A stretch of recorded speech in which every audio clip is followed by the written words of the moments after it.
Bismillahirrahmanirrahim la yadurru ma'asmihi itu artinya apa? Ya Allah, la yadurru, gak ada bahaya yang bisa mendekat kepadaku fil ardi, di bumi, wala fis sama, ataupun di langit. Wa huwas samiul alim, engkau maha mendengar lagi maha mengetahui. Karena Allah dengar, Allah tahu, Allah pasti jaga, Allah pasti jaga. Apalagi ini ya jamaah, kadang-kadang kan kita di luar dugaan, apa yang terjadi kadang nggak sesuai ekspektasi.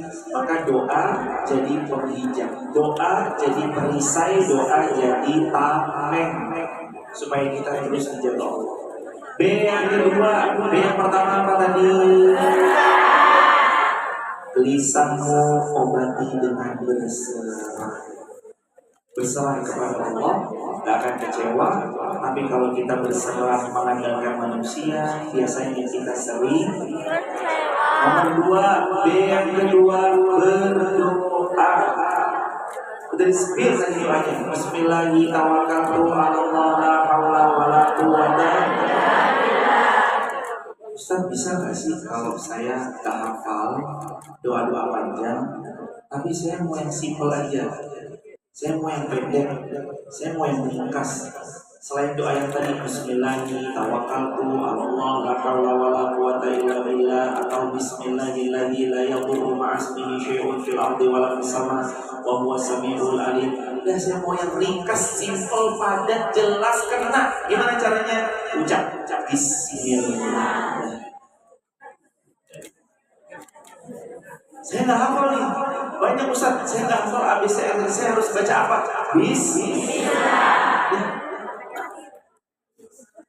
Jamaah tuh ngomong Bismillah tuh kayak jamaah bilang, kan kalau biasanya, mohon maaf ya jamaah, mohon maaf, biasanya kan orang-orang sering ya bawa-bawa nama seseorang. Kalau kenal jenderal, biasanya aku kenal jenderal ini, Mbak kenal jenderal itu, kenal, dia kenal Mbak gak? Aku kenal presiden. Ini loh, tak telepon presiden loh. Mbak kenal presidennya? Kenal, presiden kenal sama Mbak? Enggak.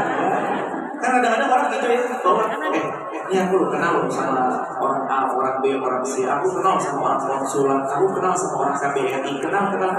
Nah, Bismillah itu seperti kayak kita bilang, ya Allah, aku kan hambamu ya Allah, bantu aku ya Allah. Jadi dia nelponnya dalam bahasa sosmed ya. Kalau dia mengucap Bismillah, dia bukan lagi nelpon seorang jenderal, seorang ketua, seorang yang punya tinggi jabatan atau apapun. Tapi kalau dia sedang mengucap Bismillah, berarti dia lagi minta dekehan dari Allah, minta backup dari Allah. Itu ucapannya Bismillah. Makanya ucap Bismillah. Terus berdoanya gimana Us? Us singkatan dari Ustaz. Bagaimana Us? Saya harus gimana Ustaz? Doa apa lagi yang bisa saya baca agar gelisah saya hilang? Pernah dengar cerita waktu zaman Nabi SAW ada seorang sahabat hampir dibunuh, hampir hilang nyawanya, bahkan dia hampir hopeless, benar-benar gak punya harapan sedikit pun besok dia akan dipenggal. Tapi akhirnya Allah tolong dia dengan pertolongannya. Apa yang sahabat ini lakukan? Sahabat ini hanya mengucap satu kalimat sederhana, kita semua sudah hafal. Kalimatnya la haula wala quwwata illa billah. Itu kalimat ringan, sederhana, tapi kalau ada seseorang yang dia terus mengulang, terus mengucap, jadi doa itu tuh bukan cuma sekedar di lisan. Doa itu ditemplate di dalam hati. Kan kadang kita doa tuh ala kadarnya, subhanallah jadi Allahu Akbar jadi bar. Bukan gitu maunya dari Nabi SAW. Kalau kita berdoa itu diinstal di dada.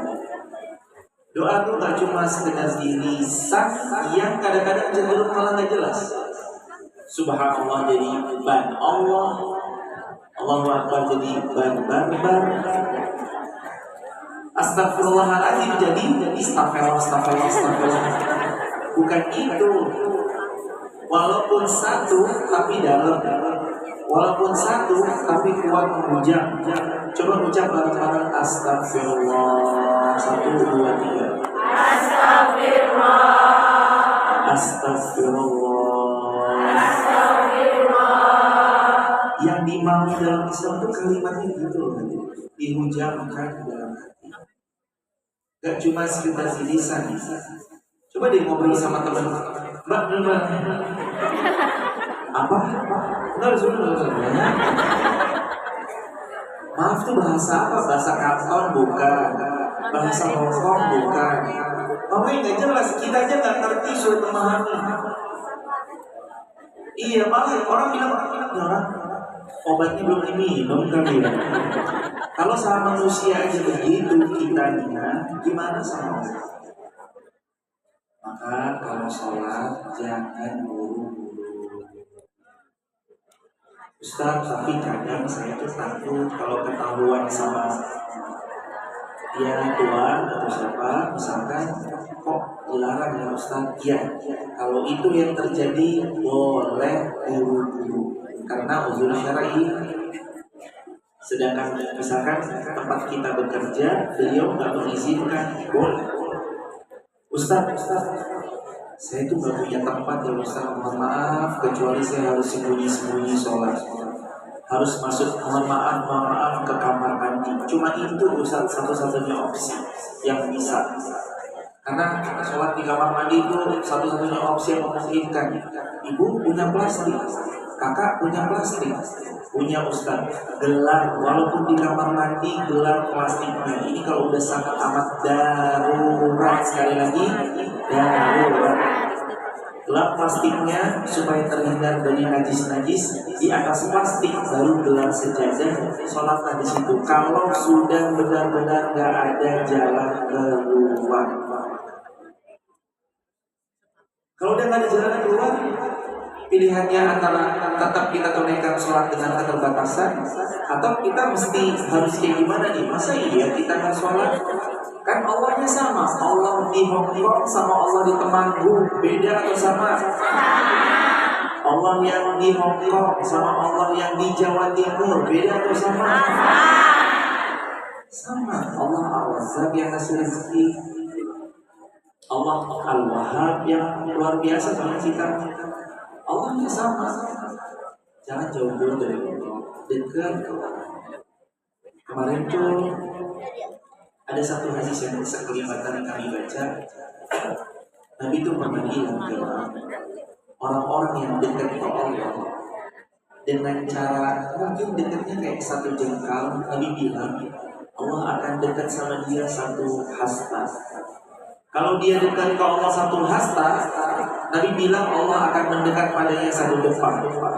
Kalau dia berjalan, Allah datang kepadanya berlari. Saking semangatnya Allah mau nyambut seorang hamba yang berlari ke Allah. Saking semangatnya. Jadi kita kalau udah punya kerendah hati, ya Allah saya mau balik ke Engkau ya Allah, Allah langsung otomatis nyambut itu dengan sambutan yang luar biasa. Kalau kitanya menjauh, naudzubillah, kayak sinyal wifi, makin dekat dengan sumber wifi, makin aman scroll-scrollan. Makin jauh dari sinyal wifi, semakin gak jelas scroll-scrollan. Bahkan kita bisa kehilangan sinyal itu tentang wifi, tapi ini tentang Allah. Makin dekat sama Allah, makin dimudahi urusan hidup. Makin jauh dari Allah, makin berasa kesulitan di hidup. Jadi B yang pertama, B yang pertama apa? B yang kedua, doa. Salah satu doa tadi dibilang apa? Bismillahirrahmanirrahim. Yang kedua, Bismillahirrahmanirrahim. La yadurru ma'asmihi syai'un fil ardi wa la fis sama' wa huwas sami'ul. bisa yang panjang-panjang ucap Bismillah. Atau mentok. Momen baik. Jazakumullah. Alhamdulillah. Maaf kalau tadi suaranya mendengung. Insya Allah ini lebih baik. Kalau ternyata kita udah benar-benar gak bisa hafal, tadi ucap Bismillah. Kalau mau yang satu lagi dimudahin urusan, serahkan pada Allah dengan ucapan La haula wa la quwwata. Dan kalau bisa, zikir itu pakai hati, bukan cuma lisan. Kalau lisan kan dilafadzkan, tapi kalau hati ikut serta dengan yang dia ucapkan di lisan, maka hatinya pun akan turut bisa baca setiap kejadian yang dialami sama kita. B yang ketiga, habis ini kita ngobrol, diskusi, tanya jawab, dan ini B yang ketiga jadi bagian yang gak kalah penting. Dari B yang pertama berserah, B yang kedua berdoa, B yang ketiga bersedekah. B yang ketiga apa? Bersedekah. Ada apa yang Nabi bilang di suatu ketika, mana qasad malun min shadaqatin bal yazdad. Harta yang kita keluarin untuk agama Allah, untuk di jalan Allah, dia gak pernah berkurang, justru bertambah dan makin bertambah. Apalagi Nabi bilang, kata Nabi, mardakum bis shadaqah. Beli sakit dengan kesembuhan, yaitu dengan cara sedekah. Beli jodoh yang salih, dalam tanda petik ya, mardakum bis shadaqah. Beli kesembuhan dari penyakit kalian, caranya sedekah. Oh, sedekah itu beli kesembuhan. Maksudnya kata para ulama, beli semua hajat dengan sedekah-sedekah yang kita keluarkan. Apa hubungannya Ustaz? Iya, sakitnya bagi orang yang sedang menanti pasangan yang solih. Pilih pasangan yang ganteng tapi gak setia, atau biasa-biasa aja tapi setia. Pilih mana?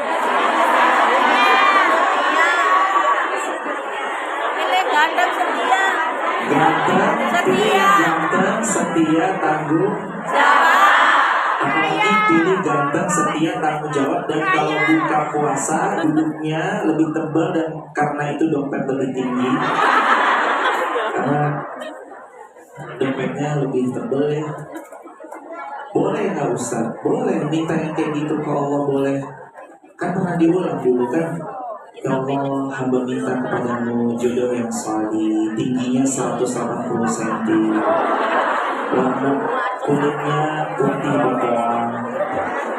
Dia boleh kok minta detail seperti itu. Tapi jangan lupa, kalau memang laki-lakinya ada, dia mau atau tidak sama kita. Maka benar kalau ada yang nasihatin orang kalau mau nikah, pilih yang sekeyakinan. Maksudnya satu keyakinan gimana? Kita mau sama dia, dia mau sama kita. Itu satu keyakinan tuh. Jangan beda yakin. Kita yakin sama dia, dia gak yakin sama. Jadinya tadi kembali ke berikutnya, beli kesembuhan dengan sedekah. Cara membeli kesembuhan dengan sedekah, yang belum punya keturunan, sedekah jadi wasilah. Lagi ada hajat, mau berangkatin umroh ibu di rumah, mau berangkatin umroh bapak di rumah, buka dengan pintu-pintu sedekah. Rezeki salah satunya uang itu benar, tapi tidak semua rezeki adalah tentang uang. Kadang-kadang Allah konversi lewat hal yang lain. Kira-kira punya teman yang salih, itu rezeki bukan? Punya teman yang gampang keep silent kalau kita cerita, dan bisa gak bocor kalau kita cerita, rezeki bukan? Punya teman yang gak lambe turah, rezeki bukan? Punya teman yang jujur, rezeki gak? Sehat, rezeki gak? Sakitnya tuh tambah gak enak loh. Kalau sakit di kampung sendiri enak, betul? Tapi kalau sakit di negeri orang, Rasanya berat banget, sesak banget. Hadirin, maka beli kebaikan itu dengan cara mengeluarkan yang terbaik semampu yang kita bisa. Kadang-kadang mungkin balasannya belum sekarang. Mungkin kalau belum sekarang di anak kita besok, di cucu kita kemudian hari, atau di saat kita udah balik ke Indonesia, Allah hujankan dengan deras. Kami mendoakan banget ya jemaah, semoga semua yang hadir Allah berikan rezeki berkah berlimpah. Allah jadikan pulang punya banyak karyawan yang nanti bersamanya. Pulang kalaupun bangun usaha, usahanya diberkahi. Pulang mengangkat derajat harkat martabat keluarga. Diinjak-injak gak enak, betul? Disia-sia gak enak, betul? Ini betulnya paling keras kayaknya. Diinjak-injak gak enak, dibilang katanya orang gak punya gak enak, disia-sia gak enak. Bismillah, kita datang niat tulus ikhlas, cari ridho Allah. Kita sampai sini, mudah-mudahan ini juga karena Allah. Nanti pun kalau harus episodenya pulang melanjutkan hidup di Indonesia, semuanya juga karena Allah Azza wa Jalla. Obat hati biar gak lama gelisahnya. 3B. B yang pertama belajar apa? Belajar bersalah. B yang kedua banyak berdoa. B yang ketiga bersedekahlah. Ustaz, tapi saya nggak punya uang, bener-bener habis-habisan. Gimana cara saya sedekah, Ustaz?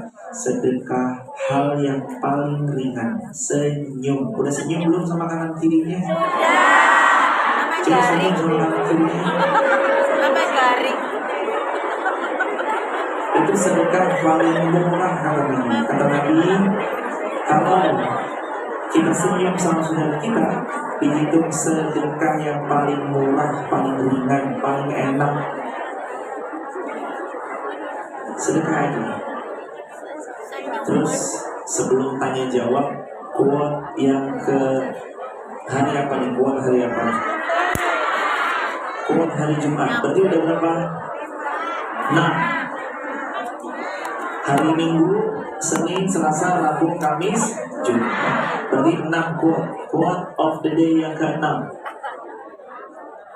Quote of the day yang ke-6. Allah tidak berjanji kalau kita sabar. Belum. Diulang. Siap?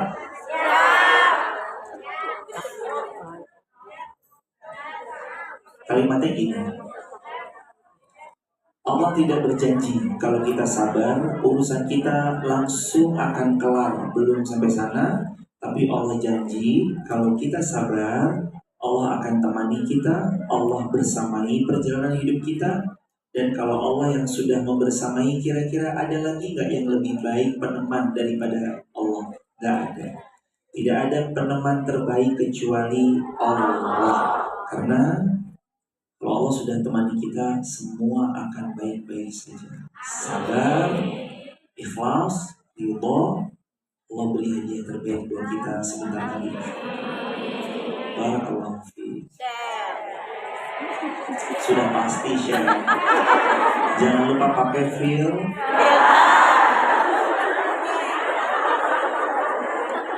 Biar nggak gelap-gelap banget.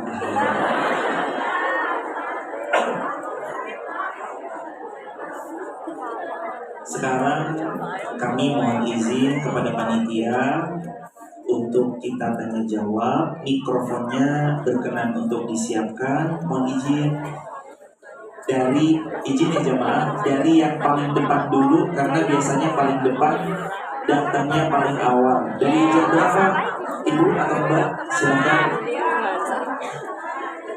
Dari jam berapa? Ini dulu dari depan dari jam berapa? 7:30. Jam 7:30. Atau ada yang sebelum di sini? Masya Allah, berkah Ibu. Sehat. Silakan yang pertanyaan. Nanti pelan-pelan ya, mudah-mudahan sampai yang belakang bisa ngobrol bareng. Langsung to the point ke pertanyaannya. Dan satu orang mohon izin satu pertanyaan saja, biar nanti yang lain kebagi. Langsung ke pertanyaannya, silahkan. Dengan Kak siapa, dari mana siapa? Bismillahirrahmanirrahim. Assalamualaikum warahmatullahi wabarakatuh. Perkenalkan Pak Ustadz, nama saya Elina, asal dari Lampung. Saya ingin bertanya perihal mendoakan seseorang.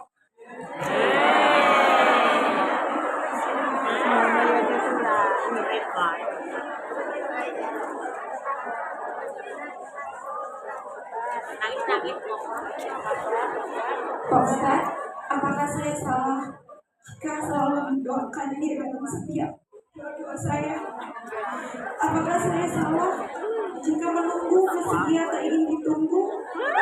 Apakah saya salah jika berharap dengan semua doa-doa saya untuknya, berharap setidaknya satu dari doa tersebut untuk meluluhkan hatinya? Semoga kakak udah.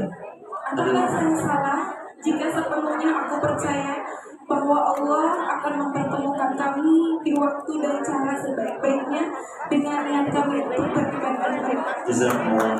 Kakak, terima kasih banyak. Kakak dari Lampung, semua sekeluarga besar juga yang hadir, semoga dimuliakan Allah, dibahagiakan Allah, diberi sama Allah yang terbaik.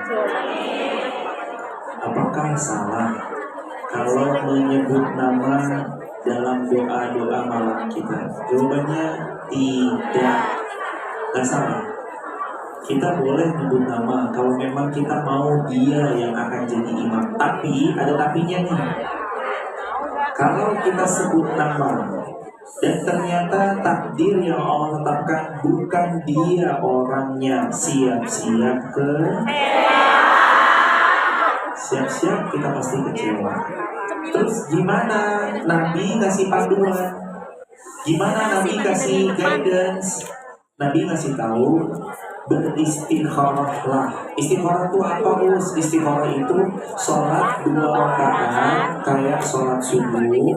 Setelah sholat 2 rakaat, beliau berdoa, ya Allah, kalau ini baik untukku, dunia dan akhiratku, dan kehidupanku sesudah pilihan ini, mudahkan, berkahkan. Tapi kalau tidak baik untukku, dunia dan akhiratku, serta kesudahanku habis ini, jauhkan, ganti yang lebih baik, dan buat aku ridho atas semua takdir darimu. Jadi kita nyebut nama boleh. Saya maunya dia ustaz yang jadi pasangan, yang jadi jodoh saya, itu tuh boleh. Tapi harus siap kalau ternyata bukan dia orangnya. Nabi ngasih panduan, jadi mintanya bukan dia spesifik, tapi mintanya sama Allah, ya Allah berikan yang terbaik. Karena menurut kita dia baik, tapi menurut Allah belum tentu. Tapi kalau menurut Allah baik, biasanya dikasih yang lebih baik. Ustaz, tapi saya udah minta yang lebih baik, ternyata salah orang lagi. Gak apa-apa, hidup proses perjalanan. Boleh jadi ketemunya yang gak baik, itu salah satu wasilah untuk nanti Allah temukan yang lebih baik. Semoga Allah kasih yang terbaik buat kakak dari Lampung, dan semua hadirin diberi yang terbaik sama Allah. Apapun dikasih yang terbaik. Boleh mic-nya dihantar ke belakang? Oh iya, sebentar hadirin. Sambil belakang, pelan-pelan ya hadirin. Tes. Iya. Assalamualaikum warahmatullahi wabarakatuh. Habis ini ibu, habis ini. Assalamualaikum. Saya Bu Ernis dari Malang. Ibu Ernis dari Malang. Pak Ustadz, ada yang saya tanyakan. Kan kalau kita melakukan sedekah subuh, itu keistimewaannya kan luar biasa. Tapi kalau posisinya kita di sini, bagaimana cara mengamalkannya setiap harinya? Semoga ibu dan sekeluarga dimuliakan Allah, dan semua hadirin sekeluarga besar dimuliakan Allah. Sedekah subuh, catat ya. Ini amalan istimewa. Salah satu amalan yang membuat seorang hamba didoakan malaikat supaya kaya. Yang doain bukan ustadz, bukan kiai, bukan siapapun, tapi yang mendoakan malaikat. Kata Nabi, sedekah subuh. Siapa yang sedekah subuh? Malaikat doain dia, ya Allah kayakan dia, ya Allah lipat gandakan hartanya. Tapi ada yang doa satunya, kata Nabi, siapa yang menahan harta dari sedekah, Allahumma a'ti mumsikan talafa. Ya Allah, dia yang gak mau sedekah, miskinkan, bangkrutkan. Jadi itu kalau kita sedekah subuh. Terus Ustadz, saya kan di Hong Kong, gimana cara ngamalinnya? Cara ngamalinnya, ambil waktu setelah azan di HP atau aplikasi, langsung sedekah. Saya kan masih jauh Ustadz, boleh nggak saya masukin kotak kaleng kongguan yang isinya rengginang itu? Saya masukin dulu di situ. Nanti kalau Jumat atau libur weekend kayak gini, Ahad, hari Minggu atau Ahad, saya bawa hasil kumpulan selama sebulan, saya sedekahkan ke masjid, atau saya transfer bentuknya QRIS, atau saya transfer ke rekening yang mana yang itu saya yakin orangnya amanah dan tersalurkan dengan baik. Apakah saya dapat pahala panen sedekah subuh setiap hari? Jawabannya iya. Jadi kalau bisa sedekah subuh, walaupun $1, walaupun $0,5, tapi rutin, karena amal yang Allah cinta bukan yang sekedar langsung blek sebulan gede, tapi yang Allah cintai kata Nabi, adwamuha wa in qalla, yang rutin walaupun sedikit. Jadi begitu hadirin, semoga Allah beri kemuliaan sekeluarga besar. Silakan hadirin.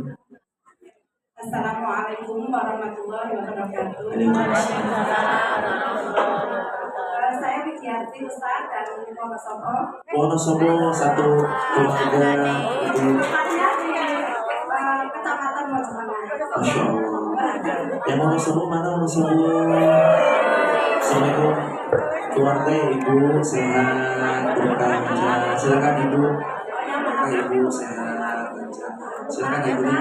Saya di sini mau bertanya. Teman saya kan Ustaz. Teman saya di sini baru. Terus dia itu kan ikut majikan. Kalau hari Sabtu sama hari Minggu itu dia itu disuruh bangunnya siang. Nah sementara dia harus sholat. Sementara dia harus sholat subuh. Seandainya dia itu nanti sholat subuhnya enggak wudu tapi dia tayamum, itu gimana hukumnya Ustaz? Sholat tapi Ibu, terima kasih, semoga Ibu sekeluarga. Semoga Ibu sekeluarga dari Wonosobo dan keluarga besar kami di seluruh Indonesia manapun, dari kota manapun dimuliakan Allah. Pertanyaannya, mungkin kalau yang belakang nggak dengar, izin diulang.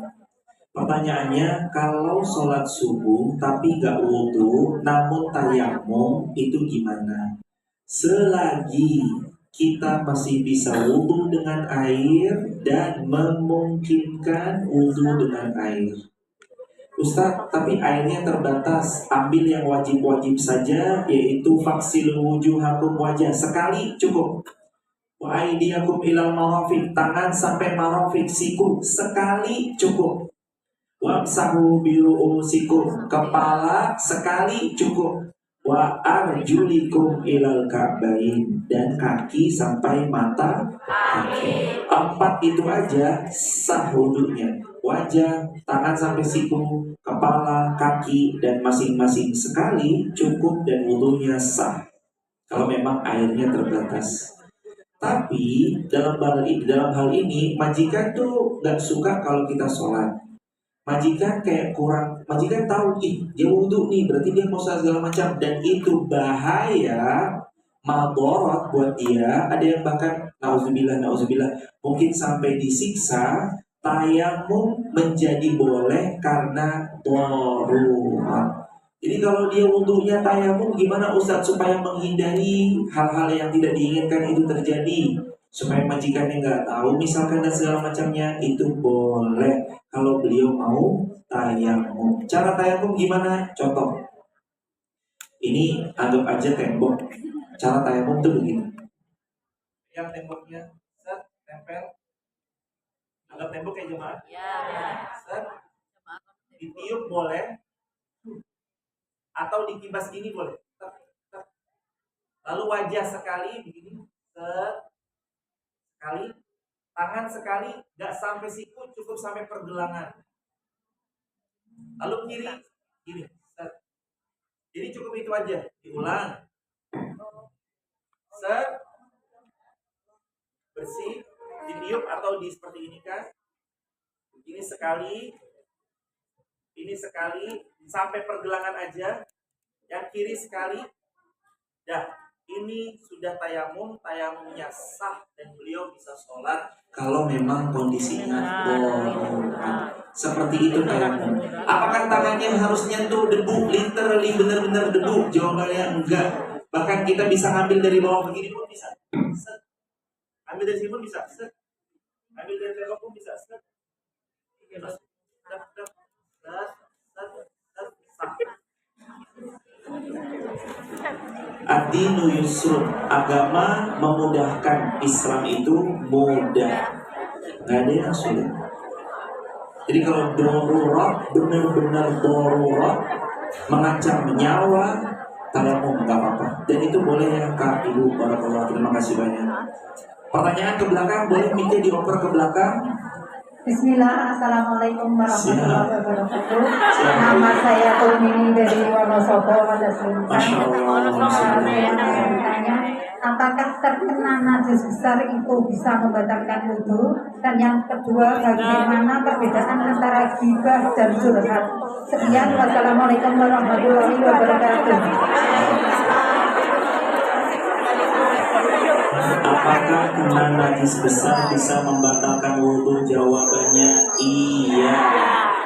Tidak perlu dipertanyakan. Mohon maaf, kalau najis besarnya berupa kayak kotoran, buang air kecil, buang air besar, tinggal dia berbersih diri. Tapi kalau najis besarnya berupa B4, B1, B4, B1 ya, paham kan? Megangnya, apanya, itu kata Nabi SAW dalam usul fiqh, dalam ilmu-ilmu hadis dan yang lain, dianjurkan dibersihkan dengan tanah atau debu 7 kali. Hadisnya menyebut 7 kali. Ini nih najis, terus gimana nih? Ya, olesin debu, bilas air. Debu atau tanah, bilas air sampai 7 kali. Kalau itu terkait tentang yang B4, B1 begitu hadirin. Kalau setiap hari Ustaz bercengkrama sama yang demikian, solusinya pakai sarung tangan.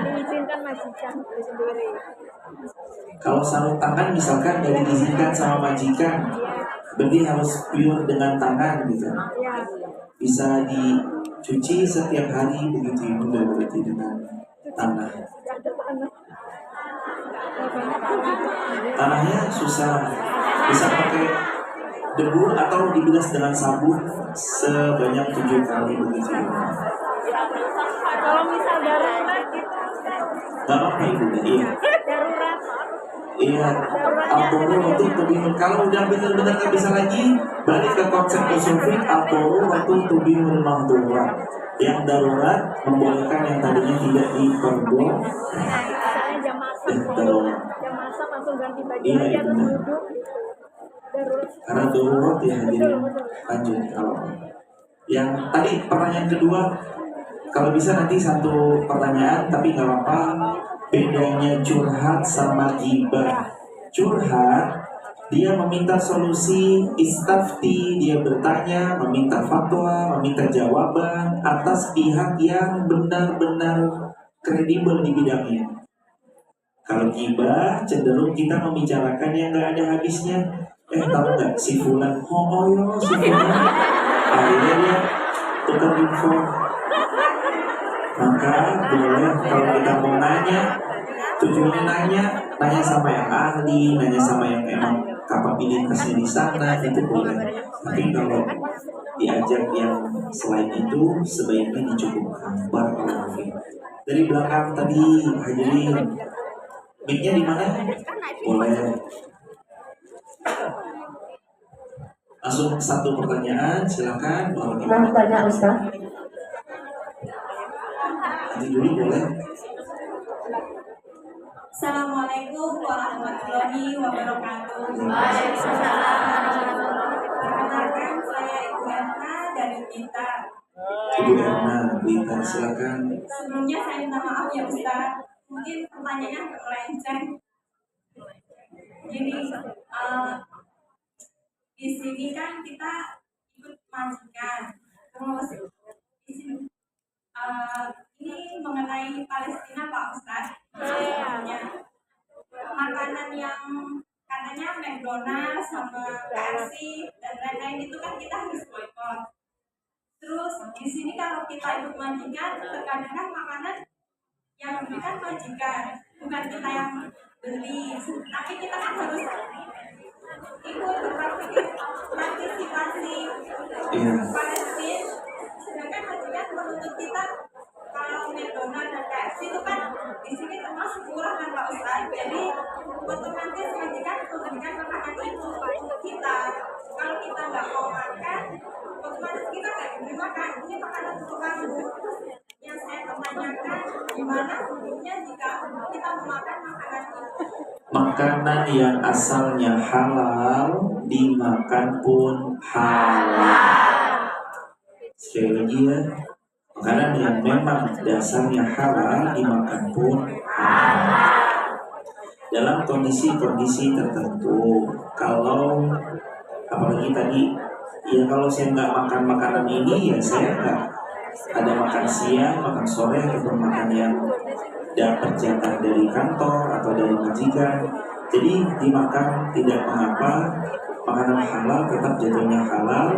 Adapun kalau misalkan kita memang punya keinginan untuk menghindari hal-hal yang terafiliasi, silakan, insya Allah itu pun juga bagian dari jihad. Tapi ingat Ibu, kalau itu memang jatahnya kita dan kita nggak punya jatah lain selain itu, dimakan pun halal dan itu tidak mengapa, termasuk dari bagian ya ini jatah saya, tidak mengapa.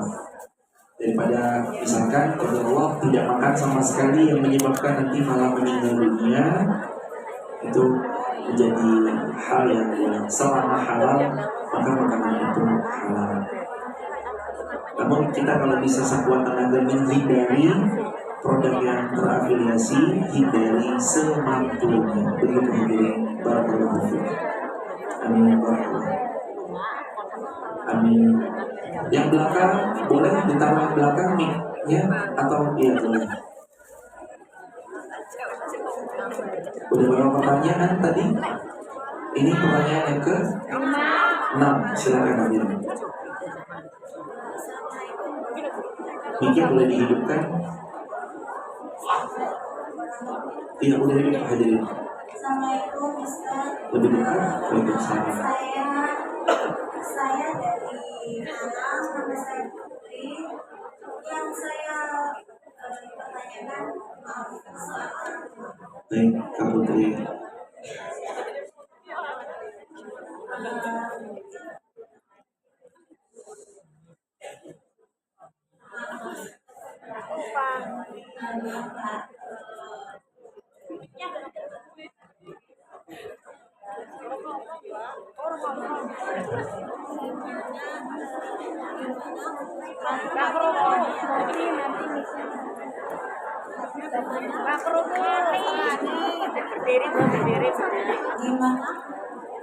Baterainya habis kayaknya, nggak apa-apa aja. Gimana hukumnya?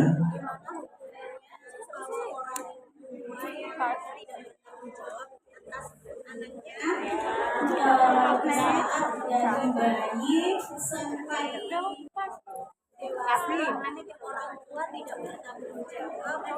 Terus si anak si anak seorang anak itu durhaka jika membenci orang tuanya. Gimana ibu kakak Putri dari Malang, semoga Allah memuliakan kakak dan semua keluarga besar hadirin semua yang ada. Ini pertanyaannya bagus banget. Gimana kalau orang tua dari kecil tuh nggak pernah tanggung jawab, lalu kita tidak suka kepada beliau, apakah itu termasuk durhaka atau tidak? Bicara durhaka atau tidak, ranah itu jelas Allah Subhanahu wa Ta'ala yang paling paham kondisinya. Tapi atas setiap rasa tidak suka itu pasti ada sebabnya. Gak mungkin ada asap kalau gak ada api. Terus saya ini gimana ya Ustaz? Saya lebih kepada sikap kita harus gimana? Walaupun orang tua kita toksik, ini bolehlah dijadiin update status boleh juga. Update status hari yang ke-7. Update status yang ke-7. Udah siap? Ini kalimat buat kita ya, bukan cuma buat Kak Putri, tapi buat saya, buat kita semua. Kalimatnya gini. Udah siap? Kalimatnya, maafkan aja orang tua kita yang boleh jadi tidak seideal yang kita kira. Maafkan orang tua kita yang mungkin toksik, mungkin gak tanggung jawab sama kita. Mungkin beliau bahkan kasar, pernah KDRT-in kita, atau mungkin pernah nyabet, mukul, dan segala macam tindakan yang tidak enak kalau kita ceritain ulang. Maafkan. Orang tua kita gak sempurna, sebagaimana jadi anak kita pun tidak sempurna. Mengingat kadang-kadang membuat kita makin menganga lukanya. Tapi belajar untuk nyibukin diri kita sama yang lain, kita fokus sama yang lain, itu sedikit melegakan. Kalau bertemu orang tua membuat kita semakin tidak nyaman dan bahkan terluka, jaga jarak, itu jadi salah satu solusinya. Maafkan aja orang tua kita. Insya Allah Allah Subhanahu wa Ta'ala beri kebahagiaan nanti di relung jiwa kita dan jadi pelajaran buat kita. Kalau kita jadi orang tua, gak boleh kayak gitu ke anak. Jadi hari ke-7. Jadi kakak, intinya memang berat ya kak, orang tua yang tidak bertanggung jawab. Memang berat, memang gak mudah. Pelan-pelan aja, rilis pelan-pelan. Nanti kalaupun kita jaga jarak itu dibolehkan, jaga jarak dibolehkan. Barakallahu. Ini salah satu berkah. Semoga Allah memuliakan kita semua. Last question ke belakang, mic-nya. Ustaz, boleh? Iya, boleh. Yang belakang ada yang mau nanya, belakang itu jilbab abu-abu boleh diangkat. Siap kak. Silakan. Langsung pertanyaannya boleh. Waalaikumsalam. Habis ini bu, iya. Maaf Ustaz, mau tanya. Ibu Suciati dari Banyuwangi. Iya. Kan saya di sini, terus suami saya itu di rumah, dia memblokir saya aplikasi sampai sampai sekarang dia nggak mau dihubungi, tapi dia nggak kasih pesan gitu. Gimana hukumnya Ustaz? Laki-laki sudah menikahi ibu, lalu tahun 2002 memblokir, tidak tahu kabarnya, tidak mau menghubungi, itu gimana? Ada yang Kan nggak mau dihubungi. tidak mau menghubungi, tidak mau dihubungi, dan posisi ibu digantung dengan ketidakjelasan. Iya. Ini pertanyaannya cukup mewakili.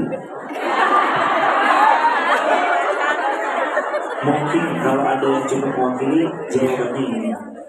Seorang laki-laki yang tidak menafkahi lahir ataupun batin 6 bulan bagi perempuan boleh mengajukan gugatan perceraian.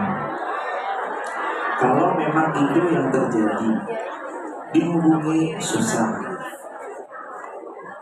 Kan digantung gak enak ya. Perempuan kan bukan jemuran, betul? Gak bisa digantung-gantung. Harus jelas. Iya lanjut, enggak ya udah. insya Allah Allah ganti yang lebih. Kalau misalkan digantung jadi nggak jelas statusnya, maka posisi perempuan dalam hal ini boleh mengajukan gugatan perceraian, diurus pengacaranya. Setelah selesai, silahkan nanti beliau punya masa iddah 3 bulan 10 hari. Kalau yang ini 3 kali masa suci, mohon maaf, atau yang menopause 3 bulan, atau yang 4 bulan 10 hari yang meninggal, atau yang hatta yang dhona hamlahu sampai melahirkan kalau dia hamil. 3 kali bersuci, setelah selesai mau menikah lagi diperbolehkan. Jadi intinya itu jalan keluar. Tapi kita nggak dosa ya Ustaz. Tidak dosa kalau kita mengajukan gugatan perceraian kalau memang kondisinya tidak jelas statusnya.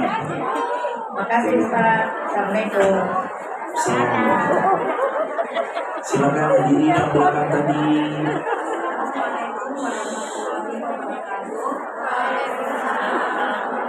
Salam wabarakatuh.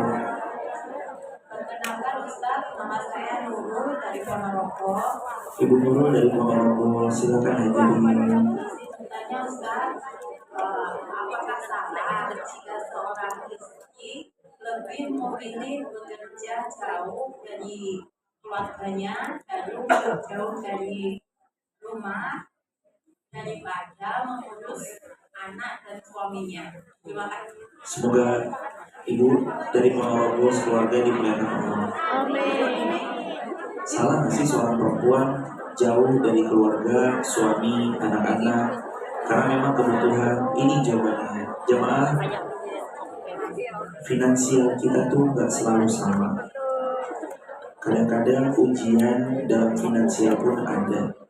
Bertahan di rumah tapi suami tidak berpenghasilan yang ujung-ujungnya hanya marah, KDRT dan segala macam, atau memilih kita sedikit berkorban jauh lalu menghasilkan, lalu anak-anak kita bisa melanjutkan sekolah terbaiknya, kita bisa belikan seragam terbaiknya, fasilitasi pendidikan terbaiknya. Apakah itu salah? Mau tidak mau kalau ini harus ditempuh, bismillah. Mau tidak mau kalau jalan ini harus ditempuh, banyak kok yang saya tahu atas pertolongan Allah, ibundanya jauh di negeri yang lain, lalu anaknya dibiayai masuk pondok pesantren, lalu lulus jadi seorang ustadz yang banyak manfaatnya buat umat. Itu juga gak sedikit, jumlahnya banyak. Kalau emang jalan yang seperti ini harus kita lewati dulu, bismillah jemaah. Jadi saya lebih kayak bukan bicara kepada benar kelirunya, tapi lebih kepada ya udah kita bicara solusi. Karena kalau kita bicara masalah nggak kelar. Nah, sekarang solusinya rumah tangga kita butuh dapurnya tetap ngepul, betul? Anak-anak tetap butuh biaya sekolah terbaik, betul? Sedangkan kadang-kadang misalkan pasangan belum bisa mencukupi, misalkan, betul? Solusinya mau tidak mau kalau memang harus lewat sini, bismillah. Ibu ingat juga ya satu hadis Nabi, sedekah terbaik adalah sedekah anfaqtahu ala ahli, uang harta yang kamu berikan kepada keluarga. Jadi di sini hadirin kalau dapat rezeki $1, $2 yang dikirim ke Indonesia itu termasuk sedekah terbaik. Jadi itu ibunda juga sedang bersedekah terbaik buat keluarga. Bismillah, niatkan karena Allah SWT. Terakhir paling belakang, silakan hadirin dioper lagi mic-nya, silakan. Silakan hadirin. Ustaz, mohon izin bertanya. Iya. Iya. Silakan hadirin. Assalamualaikum warahmatullahi wabarakatuh. Waalaikumsalam. Saya Anis dari Lampung. Silakan Kak Anis. Ustaz, saya mau bertanya. Saya berumah tangga sudah 10 tahun. Di tahun ke-7, saya punya problem dengan suami. Dan itu mengakibatkan saya hilang rasa. Sampai saat ini akhirnya saya bekerja di Hongkong. Apakah saya berdosa Ustaz dalam rumah tangga saya ini? Saya bertahan dalam rumah tangga ini karena melihat anak-anak. Tapi saya menjalankan rumah tangga ini sudah tidak ada rasa dengan suami. Mohon solusinya, Ustaz. Bertahan tapi terus tersakiti, dan itu berlangsung lama, atau bermunajat kepada Allah memohon yang terbaik. Solusinya adalah bermunajat, sholat istikharah, minta sama Allah yang terbaik. Biasanya jawaban Allah beri lewat 3 kali. 1 lewat mimpi, 2 lewat informasi, 3 lewat kecenderungan hati untuk memilih melanjutkan atau mencukupkan. Kami tidak bisa, dan kami juga nggak berani bilang ya udah cukupkan aja atau ya udah lanjutkan aja, karena yang paling tahu yang menjalani. Kakak yang paling tahu apakah ini layak dilanjutkan untuk saling memperbaiki ataukah dicukupkan. Semoga Allah beri ganti yang lebih baik. Tapi semua kami di sini mendoakan semoga Allah memberi yang terbaik buat kakak semuanya. Jangan lupa istikharah, libatkan Allah. Kalau Allah terlibat, keputusan apapun pasti takdir terbaik yang Allah tetapkan. Barakallahu fikum. Jamaah, terima kasih banyak ya jamaah. Keluarga kami yang ada di Hong Kong semuanya ya Allah, orang-orang salih salihah semuanya. Beliau ya Allah adalah hamba-hambamu yang tulus ikhlas. Beliau ya Allah adalah hamba-hambamu yang turut berikhtiar memberi nafkah terbaik, sedekah terbaik buat keluarga beliau. Ampuni dosa-dosa kami semua ya Allah. Lapangkan rezeki kami ya Allah. Jadikan kami hamba yang paling banyak bayar zakatnya, paling banyak infak sedekahnya, diberi kelapangan umur penuh manfaat, dan beri kebahagiaan buat kami hidup senang dunia akhirat. Astaghfirullah wa natubu ilaih. Allahumma shalli ala sayyidina Muhammad wa ala ali sayyidina Muhammad.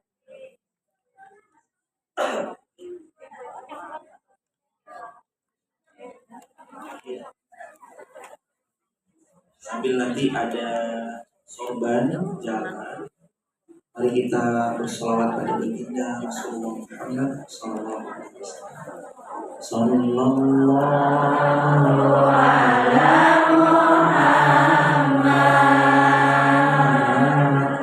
Sallallahu alaihi wasallam.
Sallallahu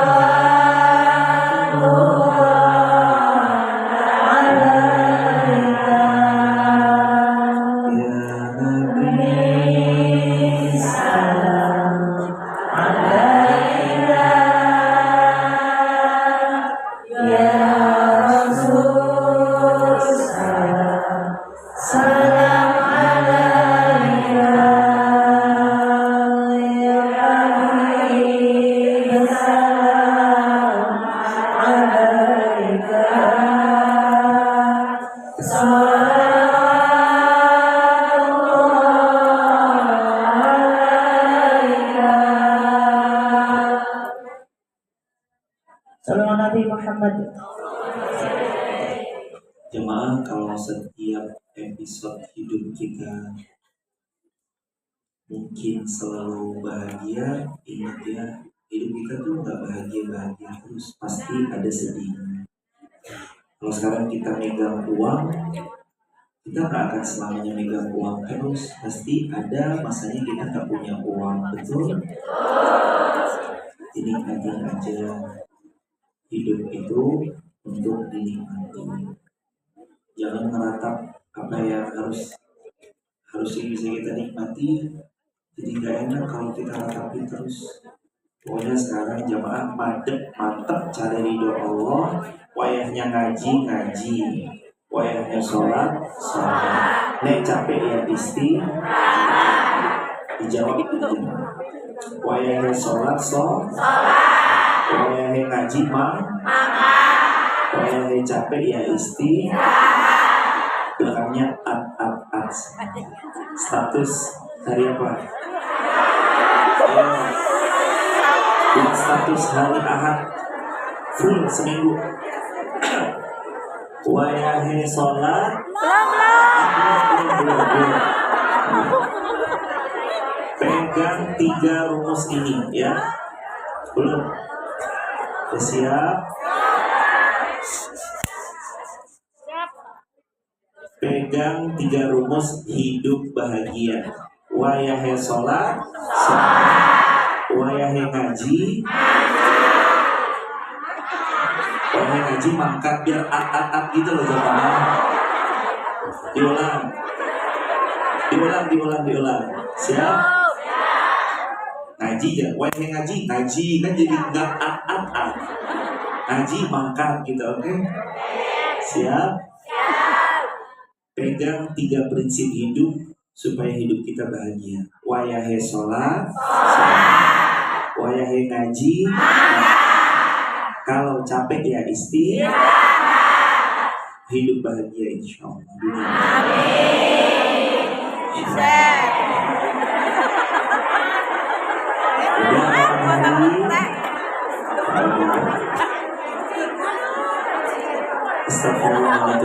Allahumma sholli ala sayyidina Muhammad wa ala ali sayyidina Muhammad.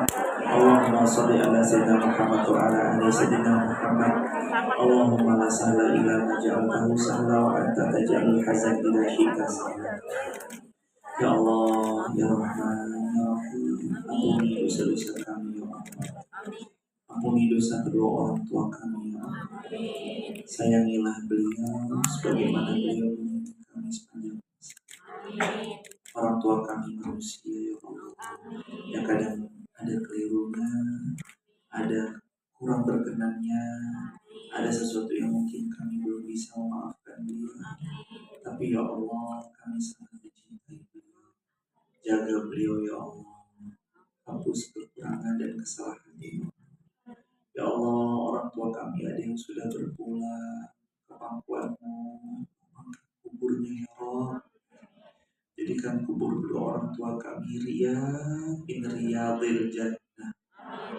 Izinkan kami anak keturunannya hidup rukun.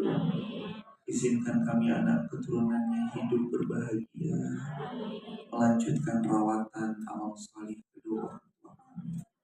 Ya Allah, pertemukan kembali kami dengan kedua orang tua kami di surga. Ya Allah, kami jauh dari keluarga bukan karena apapun kecuali kami mencari rahmat-Mu ya Allah.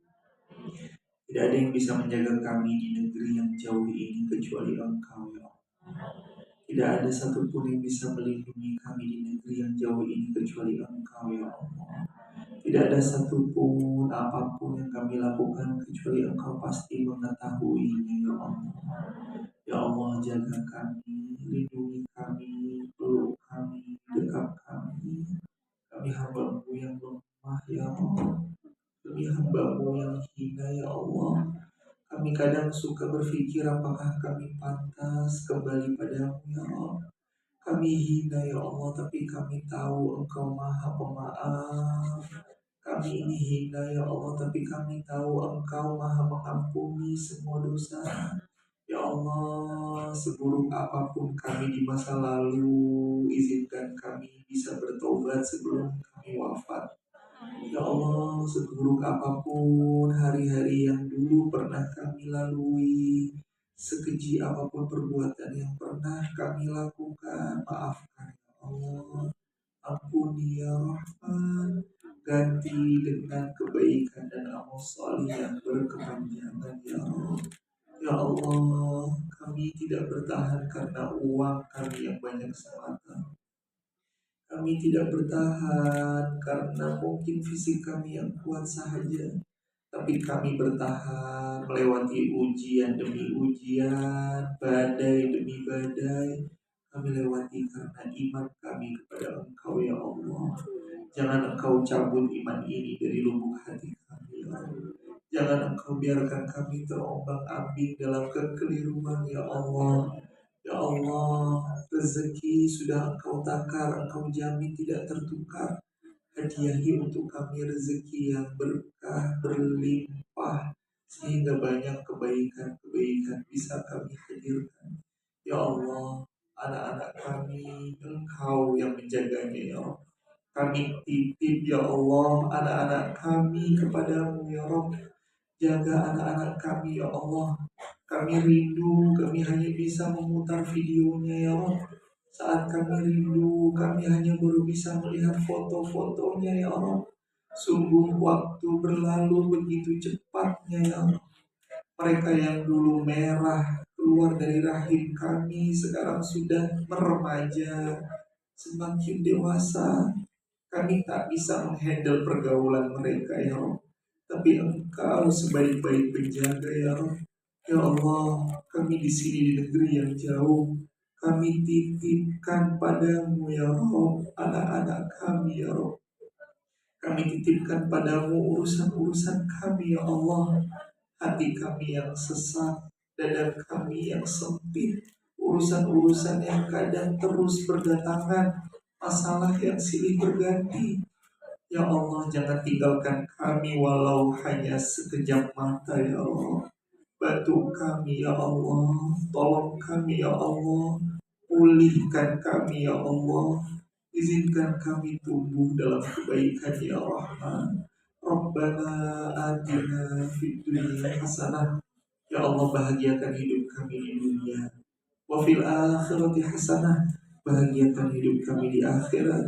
Waqina adzabannar, jauhkan kami dari neraka, masukkan kami di dalam syurga. Allahumma inna nas'aluka jannah. Allahumma inna nas'aluka jannah. Allahumma inna nas'aluka jannah. Wa sallallahu ala khairil khalqi Muhammad walhamdulillahi rabbil alamin. Dan untuk semua almarhumah Ibu Surina binti Joyo Prawiro, Ibu Ponika binti Malparjo, Bapak Sukanda, Ibu Sumaya binti dan sekeluarga besar Ibu Sukumi, Ibu Soeb Pujar, Ibu Kalina, Ibu Taslia dan semua keluarga besar beliau, Ibu Nani, Ibu Kali, Ibu Asia, Bapak Sudiarno, dan Ibu Nani, Ibu Asia, Ibu Sumaya, Ibu Sukumi, Ibu Taslia, Ibu Soeb dan semua, dan semua orang tua kita yang telah mendahului kita. Allahumma fir lahum warhamhum wa'afihim wa'fu anhum wa wasi' madkhalahum wa qihim fitnatal qabri wa adzabin nar. Bismillahirrahmanirrahim. Alhamdulillahirabbil alamin. Arrahmanir rahim. Maliki yaumiddin. Iyyaka na'budu wa iyyaka nasta'in. Ihdinas siratal mustaqim. Shiratal ladzina an'amta 'alaihim ghairil maghdubi 'alaihim waladdallin. Semoga Allah berikan kebahagiaan untuk beliau dunia akhirat. kita dikumpulkan di surga Allah Subhanahu wa taala. Subhanallahumma wa bihamdika, asyhadu an la ilaha illa anta, astaghfiruka wa atubu ilaik. Jemaah sehat ya. Doain kami biar istiqomah. Doain. Mudah-mudahan kapan waktu kita bisa silaturahmi. Assalamualaikum warahmatullahi wabarakatuh. Allah